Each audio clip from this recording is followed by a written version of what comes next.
Welcome to AI World TV, your go-to destination for everything artificial intelligence. Discover the captivating landscape of AI, where advanced technology finds real-life application.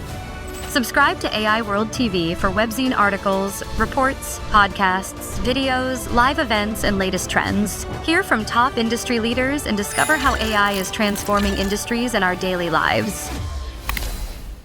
Welcome, everyone, to today's deep dive. I mean, if you're someone who really wants to stay ahead of the technology curve, but, without completely drowning in info overload, This is exactly where you need to be. Oh, absolutely. The amount of noise out there is just staggering lately. It really is. But today is Sunday, March 29th, 2026, and we have a seriously fascinating article to dig into. It's from the AI World Journal, written by Sydney Armani. Yeah, the piece is called Google's TurboQuant Breakthrough, a turning point for AI memory efficiency. Right. And, well, okay, let's unpack this. Yep. Because for years now, the absolute mantra of the entire AI industry has been, scale is everything. Right, bigger is always better. Exactly. Yeah. You want a smarter AI, you just build a bigger model. You buy 100,000 more GPUs. Yeah. It was all about raw intelligence. But this source reveals this quiet, honestly monumental shift. We're moving from that era of raw intelligence into an era of sustainable intelligence. Which is huge. And I know for you listening, things like memory efficiency or quantization, they might sound like deep technical jargon. Yeah, it sounds a bit dry at first. Right. But you should really care about this, because this is the fundamental economic bottleneck right now. It dictates exactly how fast, how cheap, and how capable the AI tools that you use every single day are going to become. So if this bottleneck doesn't break, the whole AI revolution just sort of stalls out. Basically, yes. Okay, so before we can truly appreciate the breakthrough of TurboQuant, we have to understand why AI is currently, breaking the bank. Just trying to remember what you said to it 5 minutes ago. Yeah, the hidden cost of conversation. Exactly. Or what engineers call the KV cache problem. The key value cache. This is really the heart of the issue. When you interact with an AI over a long session, say you're having it write a complex legal analysis or, a marathon coding session, Right. the AI doesn't just look at your last prompt. It has to retain the entire history of that dialogue so it stays coherent. And it doesn't read English the way we do. It takes your words and essentially puts them through a shredder. It breaks words down into fragments called tokens. Yep. And then it turns those tokens into vectors. And vectors aren't just like simple numbers. They're these massive, complex coordinates representing the underlying meaning. Exactly. And the AI has to store all of those vectors in this KV cache, which is its active working memory. Right. And to store those vectors, the industry standard right now is something called 16-bit floating point precision, or FP16. FP16, yeah. Which is highly accurate. I mean, it captures a massive amount of detail, but it is exorbitantly expensive computationally because every single token isn't just one number. The AI is tracking thousands of tiny attributes. The hidden dimension. Exactly, hidden dimension size, just to define the exact flavor of a single word. So imagine you're going on a hike, Okay. and every time you take a step, which in this case is the AI processing a single token, someone just drops a 16-pound bowling ball into your backpack. Oh, wow. That is a perfect way to visualize it. Because if you just take a 10-minute walk, like a short prompt, you're fine. Right, you can carry a couple bowling balls. But the longer the hike goes on, the longer the conversation, the heavier you become. You just slow down. You need exponentially more energy just to take the next step. This raises an important question, though, because the math here isn't just simple addition. It compounds aggressively. Oh, right, because of all the dimensions. Yes, you have that 16-bit precision multiplied by thousands of tokens, multiplied by thousands of hidden dimensions. You suddenly have this exploding memory footprint that literally maxes out the physical RAM limits of the massive supercomputers running it. The GPUs and TPUs, which means long context AI, becomes economically impossible. Like if a startup has to rent $1 million supercomputer just to let you have a 2-hour conversation without it forgetting your name. They go bankrupt immediately. Not to mention, it completely prevents the idea of green AI. Oh, because of the power consumption. Right. The sheer electrical energy required by these data centers just to keep those 16-pound bowling balls suspended in active memory is just staggering. So if we can't afford to just keep buying bigger backpacks, Right. and we can't build infinitely larger data centers, we have to shrink the weight of the bowling balls. Exactly. Which brings us to Google's TurboQuant. This is the shift.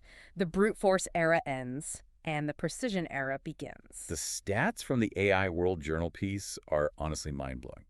TurboQuant takes that 16-bit precision and crushes it down to about 3.5 bits. Yeah, 3.5 bits. That is a massive 4.5x reduction in memory usage, 4.5 times lighter. It's an absolute phenomenal feat of engineering. But wait, I have to push back here.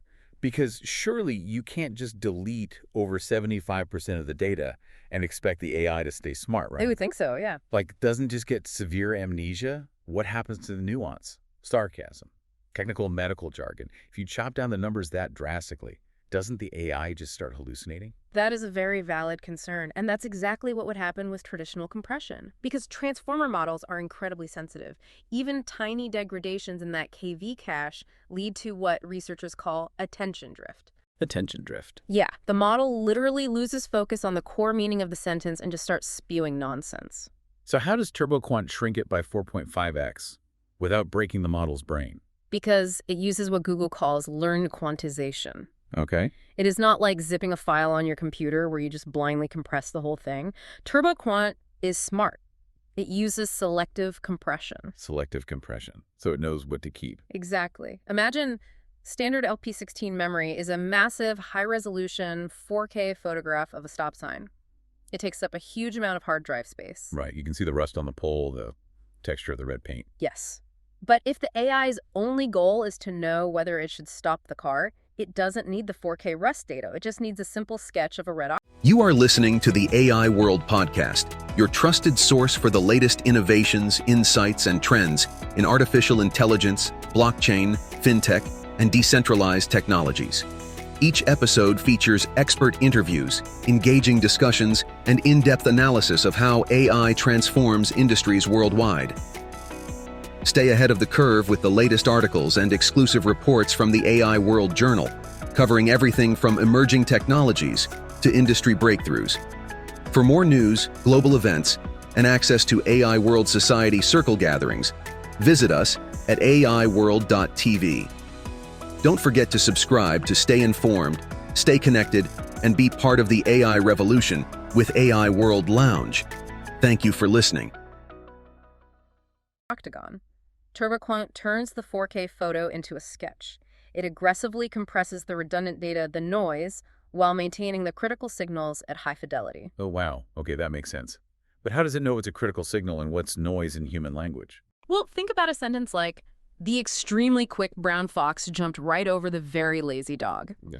The AI realizes that words like extremely or very are low-value noise for its reasoning. It compresses the math for those down to almost 0 bits, but it keeps the core structural words fox, jumped, dog at maximum fidelity. It aligns with the AI's own attention sensitivity. So completely avoids the semantic loss. It just drops the fluff. Precisely. Okay, here's where it gets really interesting. Because compressing memory like this doesn't just save space, it entirely rewrites the physics and economics of how AI data centers operate. Oh, the system-level ripple effects are massive. The source outlines some immediate impacts. First, latency optimization. Less data to move means everything goes faster. Right, no more awkward 2-second pauses when you talk to a voice assistant. Exactly. Real-time assistance. Yeah. And in finance, high-frequency trading algorithms can react in microseconds because they aren't choking on memory bandwidth. And that speed leads directly to cost compression. If you reduce the footprint by 4.5x, a single GPU can suddenly serve far more concurrent users. Like 4 or 5 times as many people on the same hardware. Exactly, which forces a global repricing of AI services. It becomes vastly cheaper. And then there's the long context reality. We always see marketing demos of AI reading entire books, but it usually crashes. Right. With TurboQuant, 1 million plus token contexts become a practical reality. Right, you could feed it a decade of legal case files and it just holds it all without breaking a sweat. But if we connect this to the bigger picture. The green AI angle. Yes, Mm-hmm. because AI data centers are so power hungry. They are, and people often don't realize that high bandwidth memory consumes massive power just moving data around. Right, just shuttling those bowling balls back and forth on the motherboard. Exactly. By lowering this footprint, you drastically reduce data movement, which drastically reduces carbon emissions. It is a profound win for sustainability. Okay, so hearing 4.5x smaller memory, it is super tempting to assume, great, I'm going to have a massive data center AI running natively on my smartphone tomorrow. Yeah, that's the immediate thought everyone has. But the article actually throws a lot of cold water on that edge AI hype. It does. We really need a reality check here on what TurboQuant doesn't solve. Right. It definitely helps local models, like the 7 to 13 billion parameter ones, run better on phones. But mobile chips, the MPUs, they still fundamentally lack raw compute power. Yeah, the engine is still small, even if the fuel is lighter. And your device still has to physically store the model's actual brain, the weights on its hard drive. Plus the thermal throttle issue. Sustained AI generation creates immense heat. Right, your phone would just turn into a frying pan. Exactly. So if smartphones aren't the big winner here, what is? The true winner is agentic AI, autonomous agents. Oh, wow. Okay, explain that. We're shifting away from AI just being a chatbot that generates a paragraph of text. We're moving toward agents that do multi-step work over days, completely autonomously. Like assigning an AI to code an entire video game over a weekend. Exactly. On day one, it builds the physics engine. On day two, the lighting. But without massive memory, by day two, its KV cache fills up, it forgets the physics engine, and the whole thing crashes. Right, the mission fails. But TurboQuant provides exactly the robust working memory these agents need to not crash or forget their mission. It's like giving an autonomous worker a flawless infinite notepad, so they can track a multi-day project without ever losing the plot. That infinite notepad changes everything for autonomous digital labor. So zooming out, we are witnessing a shift from just a technical innovation to a total realignment of industry power dynamics, the architecture wars. This is massive. The old equation, more compute equals better models, is breaking under its own weight. The new frontier is better efficiency equals scalable intelligence. So efficiency is the new moat. Exactly. Smaller players can actually compete now on optimization rather than just brute force budgets. And the hyperscalers, Google, Microsoft, NVIDIA, they're fighting infrastructure wars now, right? Yes. They want to control the full stack, from custom silicon chips to quantization algorithms like TurboQuant. And the source makes some wild predictions for the next 3 to 5 years about human-like memory systems. Yes, what's fascinating here is how AI memory is becoming hierarchical, literally mimicking the human brain. Let's break that down. So there's going to be sensory memory for immediate input, then working memory, which is this newly optimized KV cache, Right. and then long-term memory using vector databases. Right, like an external filing cabinet, it can query when needed. But to make this work, it has to do dynamic memory pruning. Meaning it actively decides what to forget. Yes, it mathematically scores the relevance of every concept. High relevance stays in working memory. But as topics shift, older concepts naturally decay and get archived or permanently deleted. Wow. So what does this all mean? It means the AI isn't just getting smarter, thanks to TurboQuant, it's getting sustainable. Right. We are moving away from an unsustainable brute force arms race into an era where AI can think further on significantly less energy. Exactly. And the takeaway for you, listen, is that the next time you notice your AI assistant flawlessly recalling a complex detail from an hours-long conversation, you are witnessing the magic of selective compression at work. But understanding this dynamic pruning leaves us with a really provocative question to ponder. If future AI systems are dynamically pruning and strategically forgetting data to build this human-like hierarchical memory, who decides what gets forgotten? Oh, that's the ultimate question. What algorithm decides what is irrelevant noise? Right. And could an AI eventually develop the equivalent of a repressed memory just because a topic was scored as low relevance at the time? Or could it develop nostalgia simply based on the weight its quantization algorithm gave to a past conversation? It really makes you look at these systems in a completely new light. It does. Thank you so much for joining us on this deep dive. Until next time. The future of artificial intelligence is unfolding, and it's happening at AI World Week, the flagship global event for innovation, collaboration, and transformation. This flagship global AI event is designed to connect visionary leaders, trailblazing entrepreneurs, and influential thinkers to explore the endless possibilities of AI. Experience groundbreaking technology that redefines industries and inspires progress. Join thought-provoking discussions on ethical AI, digital equity, and the transformative role of technology in our world. Build meaningful connections that catalyze innovation and drive impact. AI World Week is powered by AI World Society, a global movement dedicated to advancing AI responsibly and ensuring it serves humanity.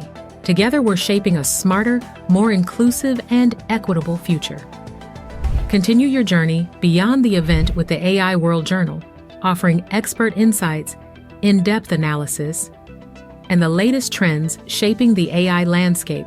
This is your opportunity to lead, to innovate, and to transform the world with AI. AI World Week. We invite you to join us and embrace the AI revolution.